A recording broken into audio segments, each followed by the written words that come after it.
আগুনের সূত্রগুলিতে পৌঁছাতে আমাদের একটু সময় লাগছে, বাট আমরা কিছুক্ষণের মধ্যেই হয়তোবা আগুন সম্পূর্ণ নির্বাপন দিতে পারবো। আগুনের ক্ষয়ক্ষতির পরিমাণ বা আগুনের সূত্রপাত কিভাবে হয়েছে তা এখনো জানা যায়নি। তদন্ত সাপেক্ষে এটা পরবর্তীতে জানানো সম্ভব হবে। বেগ পেতে হলো যে বুঝতে পারছেন এটা স্লাম এরিয়া এবং এখানে রাস্তাগুলি খুব ন্যারো।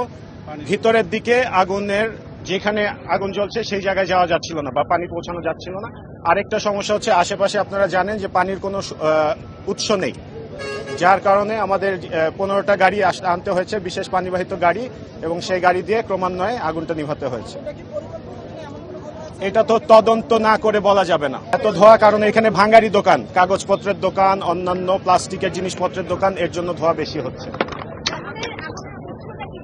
আগুনের উৎস তদন্ত না করে বলা যাচ্ছে। হতাহতের কোনো খবর পাইনি এবং আমরা স্থানীয়দের সাথে কথা বলেছি, এখন পর্যন্ত কোনো নিখোঁজের রিপোর্ট আমরা পাইনি। কেউ হয়তো বা আহত হয়েছে, বাট আমাদের কাছে সেই রিপোর্ট আসেনি। না, এরকম আমরা নিউজ পাইনি এখনো। স্থানীয় লোকজনের সাথে আমাদের কন্টিনিউয়াস কথা হচ্ছে, আমরা খোঁজও নিচ্ছি, বাট তারা এখন পর্যন্ত আমাদের কাছে কোনো নিখোঁজ ব্যক্তির ইনফরমেশন দেয়নি।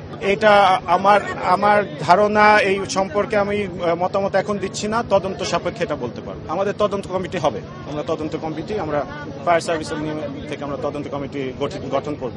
আমার নাম lieutenant colonel M A Azad Anwar, আমি পরিচালক প্রশিক্ষণ পরিকল্পনা উন্নয়নের দায়িত্বে আছি।